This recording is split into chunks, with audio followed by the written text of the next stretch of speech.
sun, sand and sea is what you think of when you think of the Lakshadweep Islands. But these days, hashtags like Save Lakshadweep, Lakshadweep needs your attention and Fight for Lakshadweep are trending. So if you've been wondering why suddenly the sleepy, tiny group of islands barely inhabited by 60 to 70,000 people is protesting, well, then this explainer is for you, and I'm Sumita Karir. At the heart of the problem is the alleged misgovernance and introduction of arbitrary policies by this man, the administrator of the islands, Praful Patel. Now that has prompted many politicians to write to the Prime Minister of India, in fact the President also, saying that the rules have an ulterior motive to destroy the island's traditional life. Now 2 days back, Home Minister Amit Shah said that no changes will be done without taking people into confidence. So what policies are we talking about that has led to this outcry?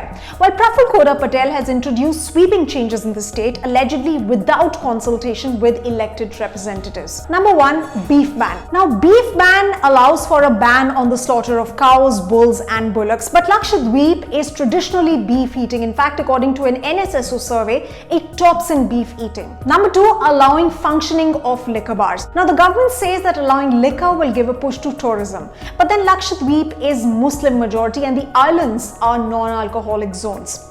For now, alcohol consumption was available only at Bangaram, an island hugely popular with tourists. Number 3, Goonda Act, or the Prevention of Anti-Social Activities Regulation Bill 2021. This is pretty much like the UAPA, which gives blanket powers to the government to detain a person for up to a year. And Patel says that there's nothing wrong in having a law against criminal anti-social activities. But one look at the stats and you'll know that Lakshadweep has zero crime rate. Next up, the developmental agenda. Well, this gives sweeping powers to the administration to take over anyone's private property for development purposes.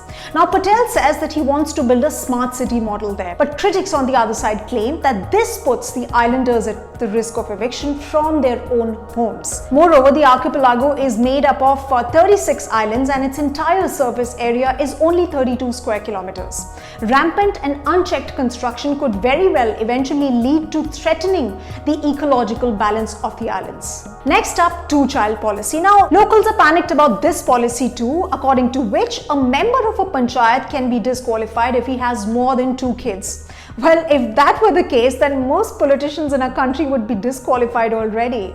Plus, the population of the archipelago is just between 65,000 to 70,000 people. COVID protocols. Now, Lakshadweep has gone from reporting 0 COVID cases on all of 2020 to more than 6,500 cases on 25th May 2021. Opposition leaders suggest that the spike was due to a change in the standard operating procedure, the SOP. So earlier, COVID protocols required strict quarantine of anybody who were entering the island for 14 days. But Patel diluted these norms, saying that an RT-PCR negative test is enough for entering the islands.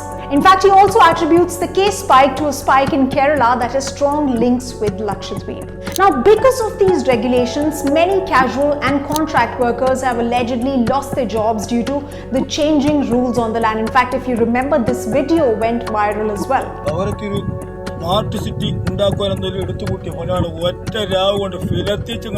Sheds where fishermen used to keep their nets were demolished. The temporary buildings given to them are being demolished as well. According to Mohammad Faisal, the current MP, these laws give unchecked powers to the administrator and interfere with an islander's rights. Our request with the Home Ministry is that all this anti-people draft notification should be scrapped, and immediately such administrators should be recalled. BJP members and politicians from Kerala with traditionally close ties to the islands too have come forward for the cause.